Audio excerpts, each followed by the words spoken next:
Oke, di kesempatan ini saya akan menjelaskan tentang hasil dari perhitungan soal-soal yang kemarin untuk tugas. Ya, kita mulai kerjakan bersama. Oke, nah untuk nomor 1 atau soal materi 4.1 yang kemarin, dikatakan bahwa sebuah batu besar, ya kita lihat yang nomor ini satu dulu. Sebuah batu besar berada pada jarak 30 meter depan kendaraan bermassa 600 kg. Jadi kita gambarkan ya. Jadi ada sebuah batu besar. Oke. Bermassa. Oke.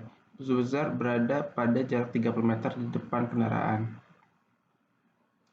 Ini ada jaraknya 30 meter.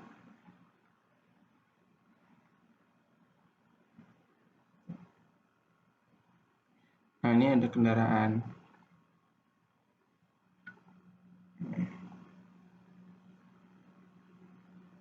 Oke. Yang 600 kg siapa? Kendaraannya atau batunya?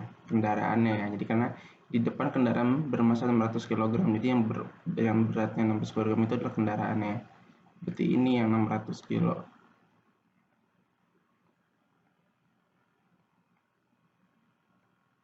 Ya. Dengan kecepatan dia bergerak ke arah sana dengan kecepatan berapa? 72 km per jam. Yang ditanyain apa? Adalah tentukanlah gaya pengereman yang diberikan pada kendaraan agar tepat berhenti sebelum mengenai batu. Seperti itu. Oke? Itu jadi pertanyaannya. Nah, ini kita kerjakannya gimana dengan konsep energi ya. Oke, bahwa kita mengenal bahwa energi W sama dengan F kali S. Gitu kan? Nah, kita tahu bahwa yang kita pengen cari apa? F kan? Yang ditanyakan nih F nih. Gaya yang dibutuhkan supaya dia tuh nggak nabrak si batu tepat sebelum menabrak batu gitu. Berarti dia yang tanyain ini. Kita tahu nggak S-nya? S-nya tahu. Jaraknya 30 meter. Terus ini tahu nggak? Ini juga masih belum diketahui. Gitu kan? Jadi ini belum diketahui. F-nya yang mau kita cari tahu. S-nya kita udah tahu, udah punya. W-nya kita juga belum tahu. Nah, gimana cara nyari W-nya?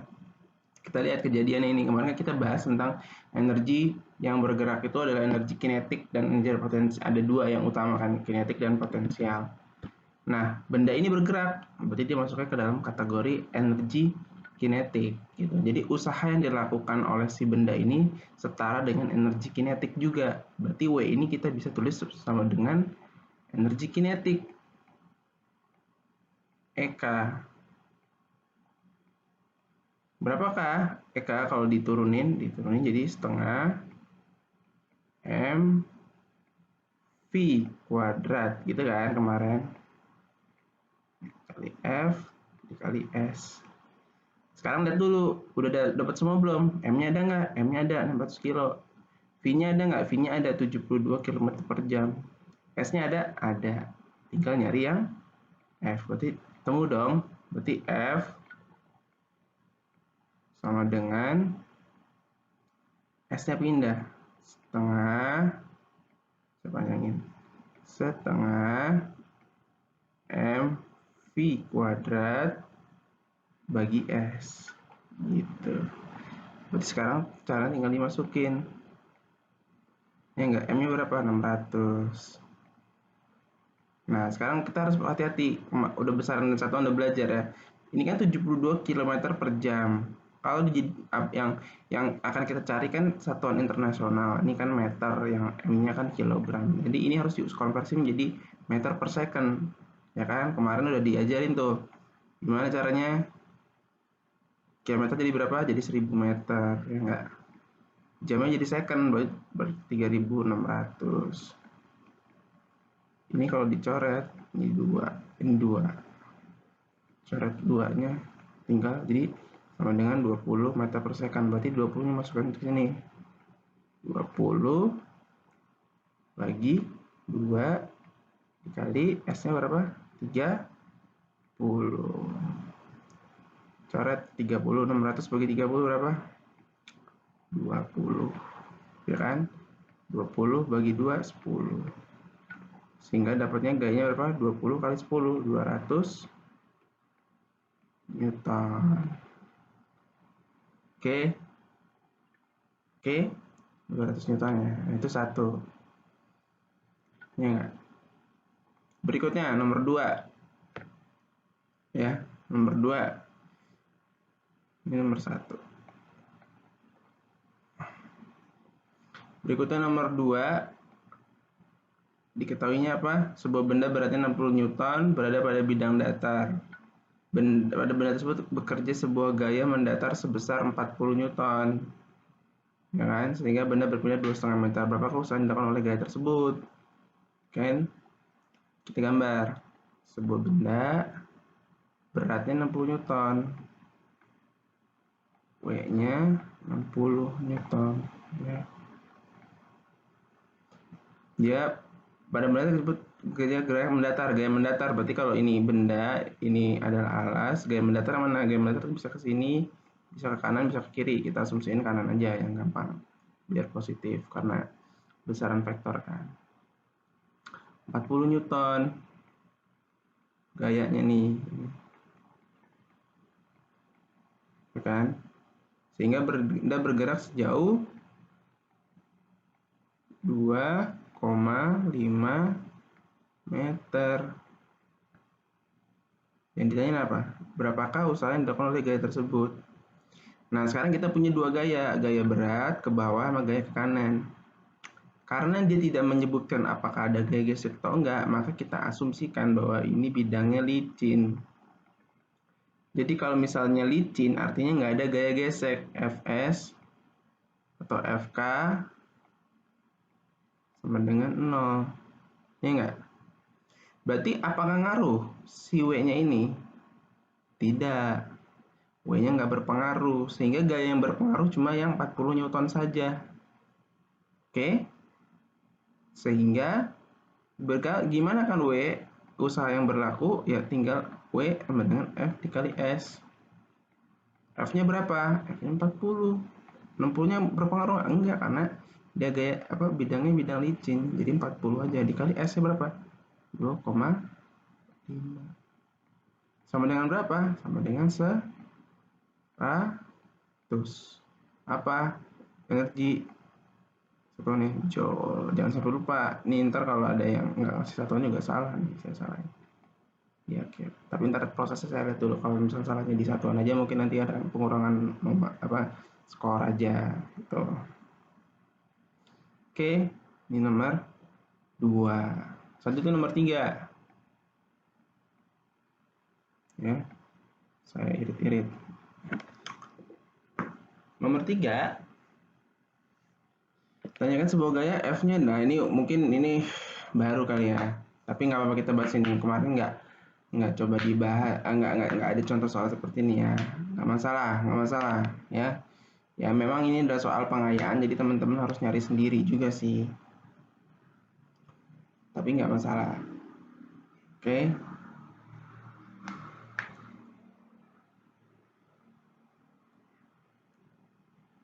Oke, jadi gini. I dan J itu bisa kita artikan sebagai satu titik di diagram sumbu X dan sumbu Y.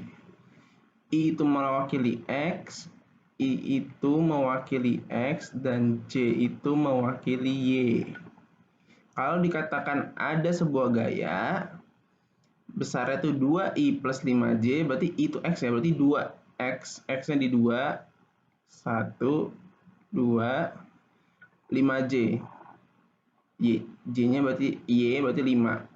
1, 2, 3, 4, 5. Katakanlah 5 di situ, berarti kira-kira di sinilah titiknya. Koordinatnya ini 2I 5J.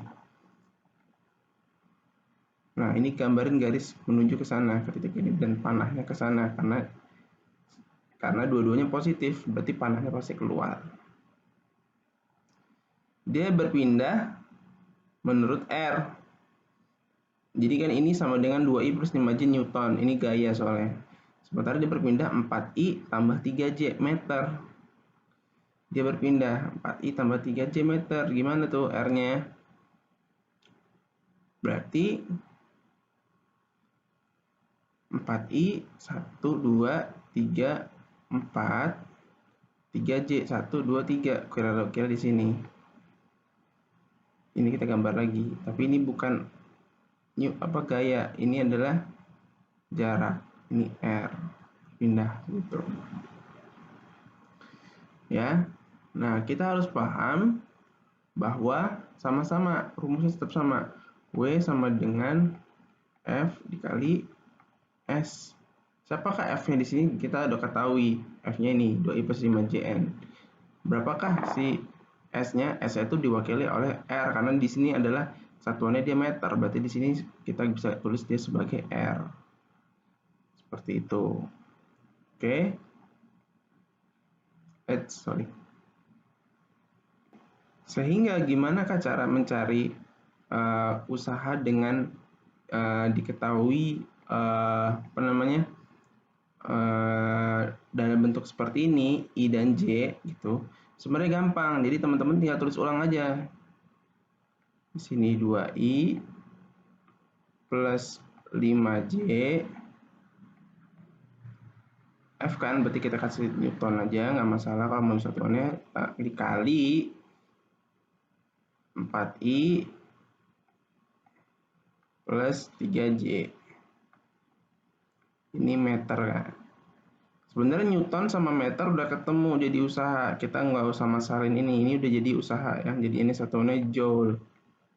Nah, sekarang tinggal gimana perkalian ini. Jadi ini itu sebenarnya adalah penulisan gaya dan jarak dalam bentuk vektor ini tadi sudah saya jelaskan di sumbu ini. Jadi nggak masalah kalau memang di sini kalian salah, saya cukup paham atau ada yang belum mengerti atau apa. Tapi ada yang kalau ada yang benar dan kemudian dia nyari tahu sendiri gimana cara perhitungannya, bagus sekali gitu. Sebenarnya perhitungannya gampang. Jadi ini tinggal yang I dikaliin sama yang I ditambah yang J dikaliin sama yang J.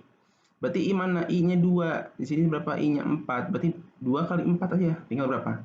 8. Ditambah J kali J. 5 dikali berapa? Kali 3. Itu sama dengan 15. Tinggal dijumlahin 8 tambah 15 berapa? 23 joule. Kenapa sih kayak gitu, Pak? Kok bingungin banget? Karena gini, jadi kemarin kan saya jelasin bahwa pada satu kondisi kita mengetahui bahwa gaya itu kan vektor, dia punya arah gitu kan. Arah itu kadang yang diketahui bisa di dalam bentuk sumbu X, Y, bisa dalam bentuk putaran searah jarum jam itu negatif, berlawanan itu positif gitu kan. Ketika kita menggambarkan dalam bentuk vektor, maka gaya pada sumbu Y itu kan kemarin saya jelaskan juga kan. Itu hanya berlaku untuk gerakan yang arahnya sumbu Y aja. Maka ketika dia berpindah di satu vektor juga yang kita ketahui dengan R, kita hanya memperhitungkan yang juga berpengaruh sama sumbu Y aja. R-nya siapa? Diwakili sama J juga. Jadi nanti J ketemu J dan I pun begitu juga berlaku. Jadi I kita akan ketemu I. Jadi sebenarnya ini cuma penulisan lain aja gitu dalam bentuk vektor. Ya, pengerjaannya mudah dan simple sebenarnya. Ya, memang ini nggak saya ajarin sebelumnya, tapi memang ini adalah suatu pengayaan, berarti memang itulah mengapa saya sampaikan bahwa teman-teman harus nyari tahu sendiri. Ketika ketemu soalnya bukan berarti nggak ada jawabannya tuh. Sekarang media internet sangat banyak, jadi teman-teman bisa belajar dan nyari tahu ini maksudnya apa sih. Oke, itu dia penjelasan dari materi 4.1. Jadi kalau dari hasilnya kita dapat nomor 1 200 Newton, nomor 2 itu 100 joule, nomor 3 itu 23 joule. Seperti itu. Ya, nanti kalau dalam pengerjaannya nanti teman-teman ada yang salah misal di tengah-tengah atau hasil, selama ada prosesnya yang benar itu akan tetap dihargai, kecuali memang salah semua, gambarnya nggak ada, diketahuinya nggak ada, ditanya nggak tahu gitu, kosong, benar-benar kosong, ya mohon maaf akan saya salahkan gitu. Untuk berikutnya kalian harus belajar bisa menggambarkan peristiwa yang seperti ini ya, seperti itu. Oke, langsung aja. Untuk soal materi pengayaan yang berikutnya adalah soal hukum kekekalan energi. Ya, kurang lebih seperti itu, dan juga energi kinetik dan energi potensial seperti itu. Nah, untuk pengerjaannya ya kita lihat nomor 1 ya, langsung saja. Sebuah peluru dengan massa 100 gram ditembakkan vertikal ke atas. Ya, vertikal ke atas berarti dia punya kecepatan awal V0. Massanya berapa tadi? M-nya 100 gram. Ya, berarti ini sama dengan berapa? Kita bikin aja di satuan internasional biar langsung jadi 0,1 kilogram. Dengan kecepatan 80 meter per second. Ini kecepatan awalnya 80 meter per second. Oke. Gravitasinya 10 meter per second kuadrat ya, itu nggak usah tulis. Berapakah A, ketinggian maksimum yang akan dicapai peluru, B, energi peluru titik tertinggi, ya kan? C, energi kinetik peluru pada ketinggian 40 meter dari tanah. Seperti itu, kurang lebihnya. Menarik sekali. Kita kerjain dulu nomor A ya. Ini mengikuti penjelasan saya di gerak lurus berubah beraturan GLBB pada gerak vertikal ke atas. Kita akan tinggal ngitungin tinggi maksimum yang akan dicapai peluru. Nah, tinggi maksimum yang akan dicapai peluru itu pada saat berhentikan di atas satu titik, berarti dia akan terbang itu di sini berhenti itu. Di sini VT-nya sama dengan 0 meter per second. Berarti kira-kira kita pakai yang mana? Yang paling mudah kita pakai yang VT kuadrat sama dengan V0 kuadrat min 2GH ya. Kenapa 2GH? Ya kan harusnya kan plus 2AS gitu kan kalau rumus awalnya. Pertama dia min, kenapa? Karena dia berlawanan sama gaya gravitasi gitu kan. Kalau yang di GLBB waktu saya jelasin, jangan sampai lupa A-nya diganti dengan G karena percepatannya dia melawan gravitasi bumi. Langsung saja A-nya ganti G, S-nya diganti H karena kita nyari tinggi. Tinggi itu dilambangkan dengan H. Ini H. Berarti kalau dibalik-balik sehingga dapat ini pindah ke sana jadi min, karena ini 0 kuadrat, ini nggak ada jadi 0, ini pindah ke kanan jadi 2GH sama dengan V0 kuadrat. H sama dengan V0 kuadrat per 2G. Berapa dia V0 kuadratnya? 80 kuadrat. 80 kali 80 per 2 kali 10. 10 coret 8 bagi 2 4 kali 80 320 meter. Ini hanya energi peluru di titik tertinggi berapa? Nah, di titik tertinggi kita kemarin belajar bahwa yang terkait posisinya adalah energi potensial, maka B kita pakai energi potensial. Apa rumusnya? M G H. Tinggal ditulis M-nya berapa? 0,1 kg. Ingat, satuan internasional yang pakai kilo bukan yang 100. 0,1 dikali G-nya 10 dikali H 320. Aduh, ini maaf nih, susah coba.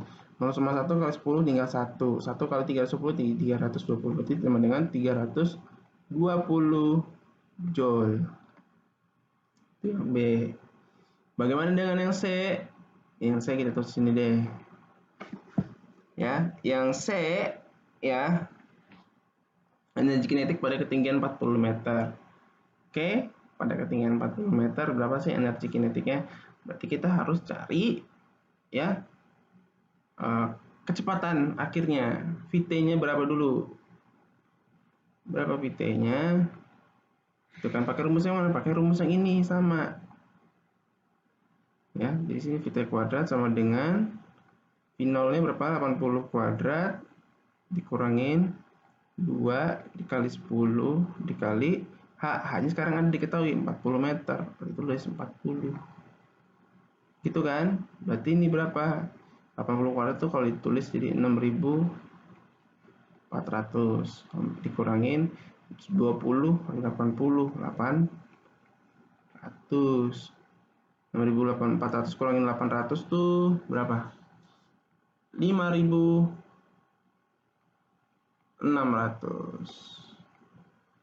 Nah, maka VT sama dengan akar, atau nggak usah, sorry, atau diemin segini aja, diemin di VT kuadrat aja. Kenapa? Karena kita mau nyari energi kinetik. Energi kinetik rumusnya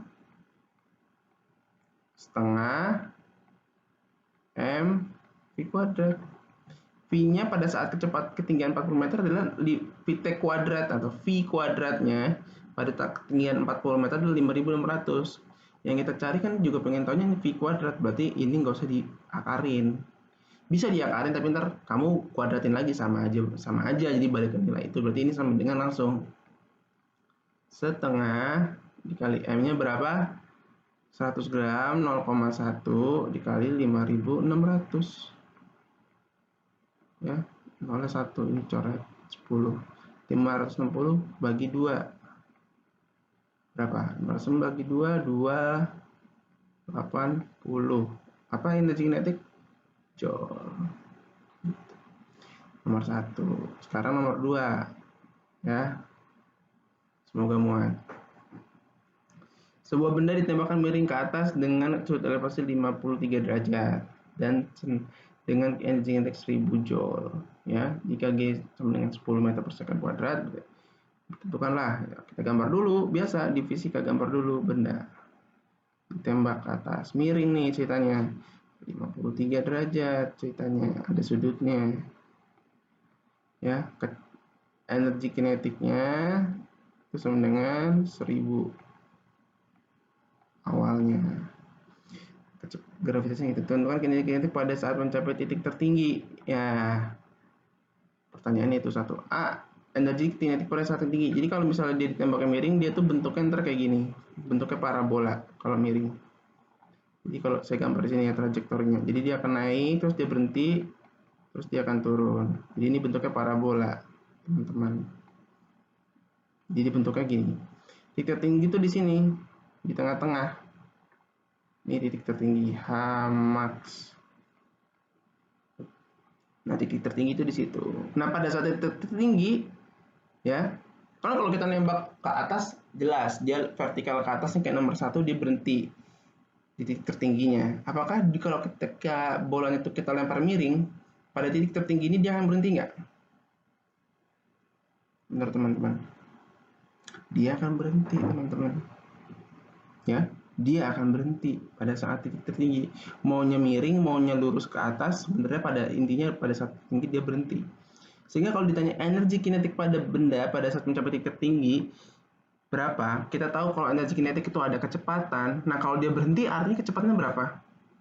0 kan? Maka dari itu energi kinetiknya sama dengan setengah mv kuadrat. Setengah kali masanya berapa?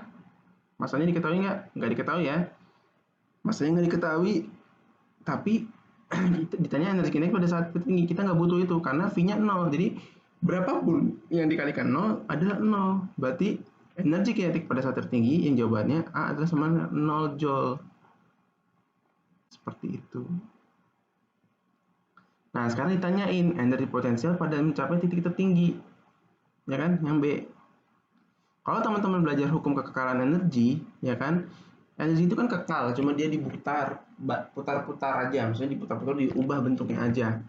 Pada saat dia ditembakkan ke atas, dia punya kecepatan besar sekali, boom, 53 derajat, itu sebesar 100.000 joule. Pada saat dia mencapai titik tertinggi, dia berhenti. Dia punya H tertinggi, atau kita sebut H maksimum, tadi yang saya gambarin di sini. Ya kan? Kalau kita ngomongin kekekalan energi, berarti tidak ada perubahan energi. Jadi 1000 joule itu pasti akan berubah. Itu dari energi potensial yang kayak digambarin di penjelasan saya awal. Jadi kalau di titik tertinggi energi potensialnya 100%. Kalau dia di satu titik tertentu, ya kan, ada energi potensial dan energi kinetik. Pada titik terendah, ya kan, kalau bolanya jatuh dia akan mempunyai energi potensialnya 0, energi kinetiknya maksimum 100%, gitu kan.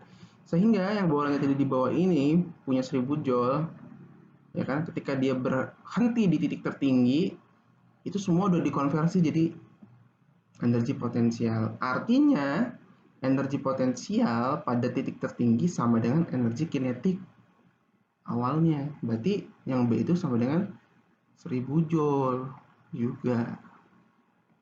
Jawabannya juga sama, 1000 sama dengan energi kinetiknya. Itu yang A itu 0 joule, yang B 1000 joule. Ya nggak ada hitung-hitungan, kita cuma memahami logikanya. Nggak perlu kita pusingin 53 derajatnya apa, kita nggak usah pusingin berapa masanya dan sebagainya. Ya tinggal dibolak-balik aja. Nomor 3. Sebuah benda digantung bebas dengan tali dan panjangnya 75 cm, massa benda 100 gram dengan percepatan bumi 10 meter per second. Kemudian benda tersebut diayun hingga tali dapat membentuk simpangan maksimum 37 derajat. Nah, kita gambar ya. Ini ada benda awalnya gini. Ya, terus dia diayun sudutnya 37 derajat. Di sini berarti sudutnya nih, teman-teman. Karena terhadap sumbu vertikal, berarti kan ini vertikal nih, yang sumbu Y, 37 derajat. Berapakah ditanya? Ini panjangnya 75 ya, 75 cm. Bendanya masanya 100 gram. Aduh maaf ini nyorotnya susah. Kalau saya bikin kilogram jadi 0,1 tadi kan ya. Sama aja kilogram. Yang ditanyain apa? Energi potensial pada titik tertinggi. Ayo, menarik nih. Energi potensial pada titik tertinggi berapa? Yang kedua adalah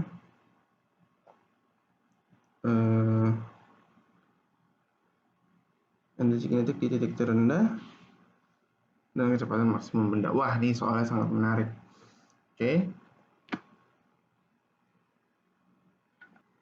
Oke, kayaknya kalau untuk yang ini saya rasa ini perlu coret-coretan sendiri di belakang karena memang agak susah gambarnya dan tulisan saya juga jelek ya.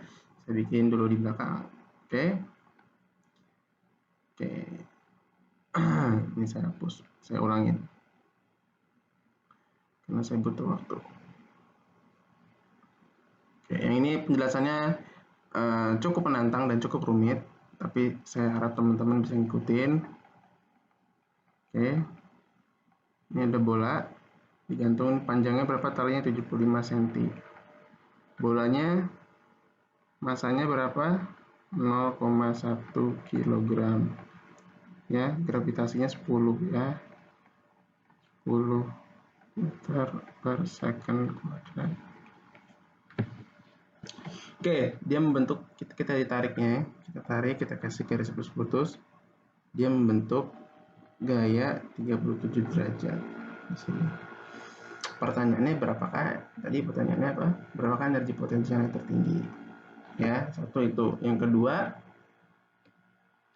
adalah berapa energi kinetika di titik terendah. Ya. Terus berikutnya adalah kecepatan maksimum benda. Oke. Ini udah saya gambarin gitu. Maaf nih bolanya sebenarnya bayangin ya. Jadi ini talinya panjangnya sama 75 cm, bolanya segede ini agak gede sedikit, mohon maaf. Atau saya hapus deh biar nggak bingung. Tapi intinya bolanya ukurannya harusnya sama semua. Talinya juga di sini 75 cm kan. Walaupun seolah-olah dia lebih pendek, tapi dia tuh karena ditarik ke kanan, tapi bukan berarti talinya jadi putus atau jadi lebih pendek, enggak. Oke, sekarang tanya itu pertama adalah energi potensial yang di titik tertinggi dan energi kinetik di titik rendah. Yang perlu kita pahami, harusnya pada saat dia tertinggi apapun itu, berarti EP-nya itu maksimum. Sementara pada titik terendah tidak ada ketinggian, ya. Berarti ini adalah EK-nya yang maksimum.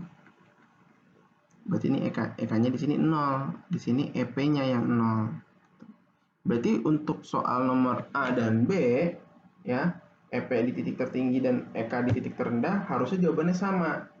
Ini harusnya hasilnya sama dengan EK sama dengan EP max. gitu, karena berlaku hukum kekalahan energi kayak soal yang sebelumnya gitu ya. Nah, untuk mencari EP, maka dari itu kita bisa juga jangan cari EK ataupun sebaliknya. Sekarang mana yang paling gampang? Pikirannya kan gitu. Karena kalau mencari EP kita harus tahu nih ketinggian dari sini ke sini itu berapa. Which is susah, lebih susah daripada kita nyari EK. Ya, lebih susah kita daripada nyari EK. Sekarang kita gimana cara nyari EK-nya? Oke, sekarang kita nyari EK-nya adalah dengan sedikit melakukan trik ya. Saya gambar ulang biar nggak niban-niban dan nggak makin bingung karena ininya jelek ya. Ini 37 derajat. Ingat kalau dia sebuah benda dia digantung ya, atau bahkan kita sendiri itu pada dasarnya semuanya punya gaya berat yang arah ke nya tegak lurus bumi, pusat bumi. Berarti ini juga punya gaya berat. W ini sama ya, nggak beda ya. Oke, sekarang kalau garis titik-titik ini, tali ini, 75 cm, ini harusnya sama dengan ini ya. Sama dengan, ini senti ya, 75. Ini kalau garis putus kita tarikin aja lebih jauh, sama panjangnya, dipanjangin lagi, akan jadi seperti ini. Maka sudut sebelah sini akan sama dengan sudut sebelah sini, 37 derajat. Oke? Oke ya. Nah, sekarang kita bayangin bahwa garis yang miring ini kayak yang bidang miring waktu itu ditanya nama Diana, itu kita jadikan sebagai sumbu Y. Sementara garis berikutnya kita bikin siku-siku ke arah sana, ini kita anggap sebagai sumbu X. Ini siku-siku ya. Karena ini siku-siku sama yang ini maksudnya, maka ini yang berseberangan ini adalah 37 derajat juga. Ini sama ini berseberangan. Kenapa berseberangan Pak, dan kenapa bisa sama? Kalian coba cari tahu sendiri, itu matematika dasar ya. Jadi intinya adalah ketika ada suatu sudut berseberangan, itu sudutnya sama ya. Ingat ya, ini W juga. Oke, sekarang W ini tidak ada di sumbu X sama sumbu Y. Apa yang harus kita lakukan? Kita proyeksiin ya nggak? Kita proyeksiin ke sumbu Y. Hubungannya apa? Ini kan 37-nya di sini, ini miringnya, ini sampingnya. Berarti ini sama dengan W samping dan miring. Kalau sin itu sin demi ya, berarti ini bukan sin. Ini W cos 37. Berarti saya bilang kalau ini udah ketahuan sininya cos, berarti sebelah sini sama dengan sin W sin 37 derajat. Ya nggak? Ya kan? Oke, ini udah dapat W sin 37 derajat. Ya. Sementara yang bikin dia bergerak yang mana? Yang bikin dia bergerak adalah yang W sin 37 derajat ini. Yang ini nggak ngaruh nih, yang di sumbu Y ini W-nya nggak ngaruh karena dia geraknya ke arah kiri. Berarti W sin 37 derajat ini nih yang bikin dia bergerak. Ya nggak? Berarti gayanya sudah diketahui sama dengan sin 37 derajat. Jaraknya berapa yang ditempuh? W sin 37 derajat. Berarti kan kalau rumus usaha W sama dengan F dikali S gitu kan awalnya. F-nya itu udah ketemu pakai gaya berat, tapi nggak cuma gaya berat aja yang tapi kita tambahin dikali sin 37 derajat. Ini udah dapat, tinggal nyari S-nya. W ini sama W ini beda ya. Ini weight gaya berat, ini usaha. S-nya berapa? S-nya kita pakai sudut lagi, perhubungan. Jaraknya kita gambarin garis putus-putus, atau saya gambar baru lagi biar nggak bingung, tambah bingung. Kalau yang tadi kita nyari W, kalau yang sekarang kita nyari jarak. Oke, ini 37 derajat. Oke, seperti itu ya. Sehingga untuk mencari jaraknya, Oh iya, saya salah. Ini terlalu ribet untuk yang ini. Maaf. Ini saya hapus semuanya. Saya hapus teman-teman ya. Yang ini bagiannya saya hapus. Saya minta maaf sekali ya. Karena penyelesaian fisika ada banyak caranya. Saya sendiri bisa muter-muter. Walaupun ini bisa jadi juga benar. Tapi ini terlalu panjang. Teman-teman belum ke arah sana. Saya takutnya juga malah tambah pusing. Jadi sebenarnya gampang sekali untuk cari energi potensial ya. Gampang sekali. Saya lupa. Ini kan 75 cm udah diketahui ya. Kita udah dapat ini 30 derajat. Jadi daripada ngikutin gaya yang tadi, kita lebih baik nyari sih sebenarnya ini berapa sih selisihnya. Kan ini kan beda tingginya nih. H gitu kan. H-nya ini berapa gitu loh. Gitu aja segampang itu. H-nya ini berapa untuk bisa dapat EP. EP kan rumusnya apa? M dikali G dikali H. M-nya udah dapat, G-nya ada, H-nya berapa. Tapi kan H ini kan kita harus cari tahu nih berapa sih tingginya ini gitu kan. Ini 75 derajat, tapi tingginya yang ini doang nih berapa? H yang ini. Kita pakai sudut, main sudut. Kalau kita bikin segitiga ini siku-siku, ini 37 derajat, berarti ini berapa? 53 derajat, ya enggak?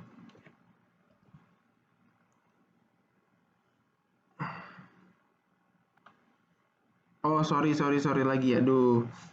Gini gampangnya. Ini kan 75 ya. Kalau kita bikin siku-siku ini 37 ini 53. Iya bener nih 53. Tapi kita nggak usah pakai 53 deh. Ya bisa kita pakai dua-duanya, tapi yang paling gampang sementara kita pakai yang udah diketahui aja 37 ya. Berarti kalau ini kan saya bilang ini talinya tuh nggak tambah pendek teman-teman. Berarti tali yang ini juga ini sebenarnya 75 derajat. 75 cm ya Allah, mohon maaf saya bolak-balik ya. Ini 75 cm juga ya kan. Kita harus cari yang ininya di segitiga siku-sikunya ini nih. Ininya aja. Yang ini yang kita masih cari tahu. Berarti ada hubungannya dong antara sini sudut sampingnya sama ini kan sudut miringnya. Ini kan sudut miringnya diketahui 75 cm. Sudut sampingnya berapa? Sudut sampingnya itu cuma yang ini doang, bukan 75 juga, cuma X ini aja nih, dari sini ke sini. Bisa ganti warnanya deh, mohon maaf. Cuma dari sini ke sini doang nih. Yang ini nanti kita masih cari tahu nih yang ininya. Ya. Sekarang kita tulis hubungan antara samping sama berapa? Samping sama miring apa? Cos kan? Berarti cos 37 derajat sama dengan samping bagi miring X bagi miring 75. Cos 37 berapa? 0,8 ya. 0,8 berarti 4 per 5 sama dengan X 75. Bisa dicoret dulu. Berarti ini sama dengan 1,15. X sama dengan 60. Kali silang kan 15 kali 4 60. Berarti ini X 60, panjang tali yang ini sama dengan 75. Berarti 75 kurang 60 berapa? Itu adalah H-nya. H sama dengan 75 kurang 60 cm ya. Semuanya 15 cm. Ya enggak? Berarti bisa didapat EP-nya. EP-nya berapa? M-nya 0,1 kali 10 kali 15 cm ya. 15 cm sama dengan 0,15 meter. 10 coret. Jadi EP-nya sama dengan 0,15 joule. Itu yang energi potensial. Energi kinetik pada saat titik terendahnya berapa? Sama dengan EP-nya 0,15 joule. Alasannya yang mana? Alasannya tadi. Ya, alasannya adalah titik terendah tadi sama titik tertinggi tadi yang sepanjang lebar. Kecepatannya gimana? Kan kecepatan maksimumnya ya kan? Tanya kecepatan tertingginya. Tinggal energi kinetik 0,15 joule sama dengan setengah kali 0,1 mv kuadrat kali silang. Ini jadi 0,3. 0,3 bagi 0,1 berapa? 3. Berarti V kuadrat sama dengan 3. V sama dengan akar 3 meter per second. Ini nggak dikeluarin, nggak apa-apa, akar 3. Atau kalau misalnya dia pakai kalkulator, nggak masalah juga. Ya, saya tahu ini susah banget mungkin buat sebagian orang, tapi nggak apa-apa, itu cara pengerjaan. Saya pun bolak-balik ngerjainnya tadi kan. Ya, perlu kalian tahu, saya juga baru ngerjain sisi ini sekarang, sama-sama bareng-bareng. Jadi nggak masalah. Selanjutnya kita bahas. Oke, langsung saja. Jadi saya memang sengaja cepetin karena ya ini kan cuma penjelasan aja. Nanti kita bertugas saja kan buat kalian biar tahu pembahasannya atau penjelasannya. Tapi ntar kita tetap akan bahas di kelas selanjutnya. Ya, oke. Nah, nomor 1, 4.3 nomor 1. Sebuah lift mampu mengangkat 10 penumpang, masa tiap penumpang 5 kg. Berarti totalnya berapa masanya? 10 kali 50, 500 kg. Setinggi 80 meter. Ini ada lift isinya 500 kg ke atas, jauh 10 meter dalam waktu 15 second. Jika massa lift sendiri itu 1000 gram, berarti totalnya berapa? Massa totalnya tambah 1000 gram ini. Ini sama dengan 1500 kg. Dan gravitasi 10 meter per second, berapakah daya lift? Ya, daya kemarin kita simbolin dengan P gitu kan. P itu apa rumusnya? P itu rumusnya sama dengan W per T. W itu apa rumusnya? W itu sama dengan, ini P lagi, F dikali S, gitu kan. Dan sehingga kita bisa tentukan nggak nih? Atau bisa juga kita nggak bisa pakai F kali S karena dia masalah ketinggian, kita bisa pakai energi potensial.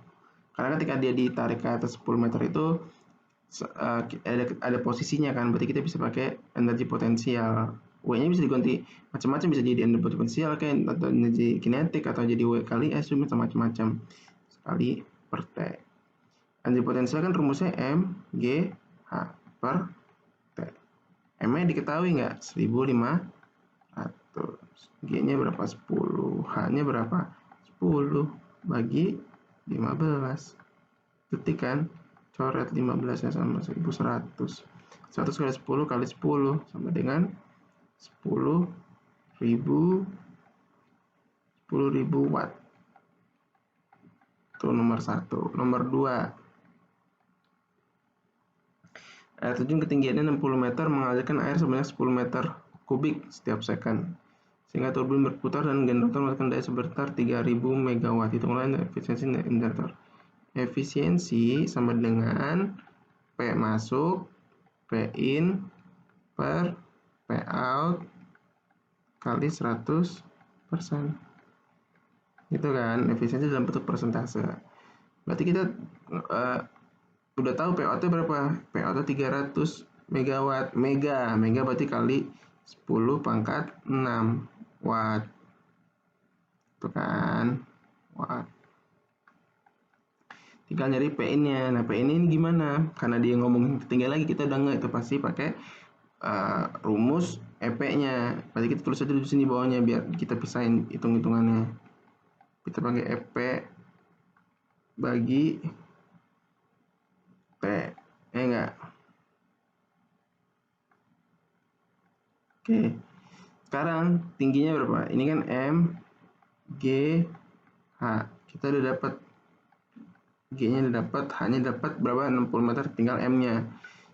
Ini airnya itu 10.000 meter kubik ya. 10.000 meter kubik itu 10 pangkat 3. Nah, ini lagi-lagi kalian belum diajarin, belum tahu mungkin, tapi saya kasih tahu. Ini kenapa? Ini bukan 10,3, ini sorry. Ini bukan 10,3, bukan berarti masnya 10,3. Ini masih volume, ya kan? Masih volume. Kita akan tahu nanti namanya massa jenis, teman-teman. massa jenis atau yang disimbolin saya tulis di sini deh ya, dengan rho itu adalah massa dibagi volume. Berarti kalau kita mau nyari massa tinggal kali silang massa jenisnya, rho-nya dikali volume.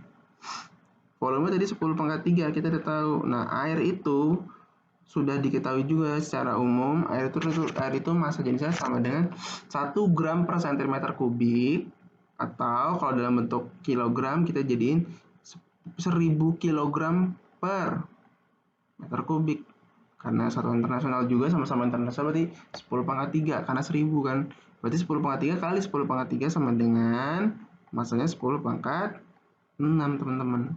Berarti sini M-nya kita tulis 10⁻6. Waktunya berapa? Waktunya 1 detik. Ini H-nya berapa? H-nya itu sama dengan 60. Ya. Berarti sama dengan 600 10⁻6. Tulis seperti ini 600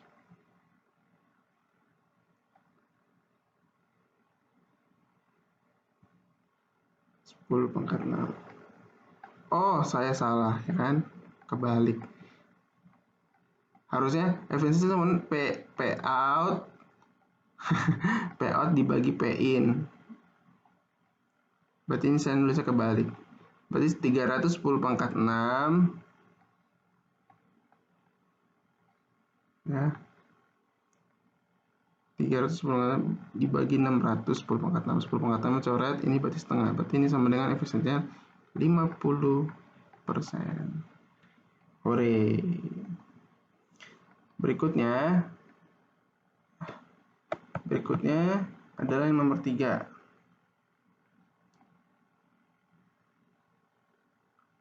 Aduh, ini jelek banget dan saya cepat-cepat, sorry ya. Saya cepat-cepat sekali ngejelasinnya. Semoga teman-teman paham dan bisa kerja ya, karena ini namanya tugas ya, jadi kayak ya saya menjelaskan pengerjaan jawabannya aja. Saya berusaha pelan-pelan tuh kalau ngajarin teorinya, tapi kalau soal ya mungkin ada seperti ini. Jadi teman-teman harus bisa ngejar dalam tanda kutip ya. Terakhir kita bahas nomor 3. Aliran 3 adalah aliran air setinggi 8 meter digunakan untuk pembangkit listrik tenaga air PLTA. Setiap second air mengalir 10 meter kubik. Lagi-lagi ya pakai volume, jadi kita udah tahu bahwa tadi caranya ngitung massa. Saya tulis di sini sama dengan rho dikali volume. Rho-nya air itu sama dengan 1000 kg per meter kubik. Kalau di sini air mengalir volume sama 10 meter kubiknya coret. Berarti sama dengan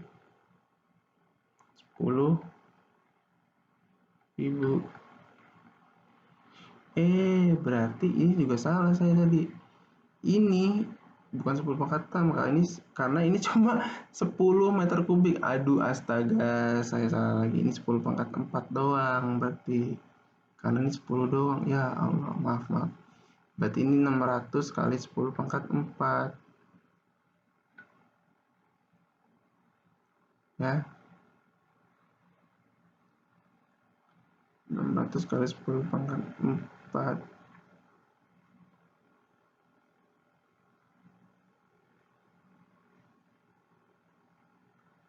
Arti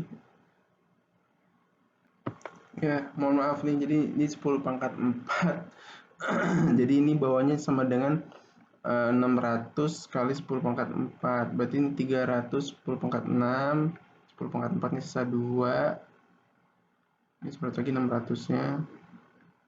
Jadi 300 bagi 6. 300 bagi 6 itu sama dengan 300 bagi 6 itu sama dengan 50. Berarti 50 kali 100% sama dengan 5000%. Aduh, ini saya bener nggak ya? Tapi kalau hitung-hitungannya saya harusnya begitu, 5000%. Jadi energi daya masuknya sama dengan nilai luarnya. Sebenarnya mungkin bisa jadi nih yang belum jelas itu adalah waktunya ya, tapi Ya ini hitung-hitungannya, harusnya P in sama P out per P in sama kali 100% sama dengan efisiensi. Yang ditanya adalah efisiensi sih. 5000%, berarti mesinnya menghasilkan 5 kali energi dari awalnya. Oke, ya itu hasilnya. Nah, sekarang balik lagi nomor 3 ya. Tadi udah kita hitung berarti 10 ribu ternyata. Mohon maaf ya teman-teman, saya udah berkali-kali salah nih. 10.000 apa nih masanya kilogram? Ya, 10 pangkat 4. Setiap second air mengalir sebanyak 10 pangkat meter kubik. Ya ini udah tadi kita cari untuk jadi dalam bentuk masanya. Jika efisiensi generasi 60%, percepatan gravitasi adalah berapakah daya rata-rata yang dirasakan dalam kilowatt? Berarti efisiensi sama dengan 60%, dia udah mengetahui 60%. Sama dengan P out per P in. Itu kan kali 100%.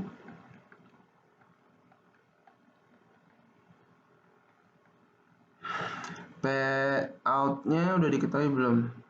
Belum, itu yang ditanyain ya. Jika data yang dihasilkan itu yang P out. P in-nya kita udah bisa cari. P in-nya sama dengan MGH, ya kan? MGH per T. Ini M-nya berapa tadi? 10 pangkat 4 kg kali 10. G-nya hanya berapa? 8. T-nya dianggap per 1 meter. 1 second berarti 1. Berarti ini sama dengan 8 kali 10 pangkat 5 ya. Ini persennya coret nih. Berarti ini tinggal 6. Ini 10. Berarti ini dengan 6 sama dengan P out per ini 8 kali 10 pangkat 5. 10 kali 10 pangkat 4 kan. Ini 10. Karena udah dicoret persennya. Kali silang. Ini coret deh. 10 pangkat 5 kan. Ini coret 1. Jadi 4. Ini kali silang. Jadi P out-nya sama dengan 8 kali 6, 40. 8 kali 10 pangkat 4. Apa? Watt. Ya, itu penjelasan saya. Oke. Saya mohon maaf teman-teman juga, jadi saya jelasnya ada yang salah dan mungkin teman-teman harus ngulang beberapa kali. Ini juga saya ngerjainnya malam-malam, jadi mungkin ya sangat juga keburu-buru dan cepat. Tapi ntar kalau ada yang nggak ngerti, kita bisa diskusiin, atau kalau saya penjelasan yang salah dan kalian mau coba bahas atau komplain, itu juga bisa pada hari Sabtu besok. Tapi saya kasih dulu, ini dia kunci jawabannya.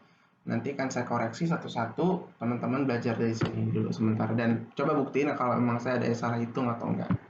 Oke teman-teman, kurang lebihnya maaf. Wassalamualaikum warahmatullahi wabarakatuh.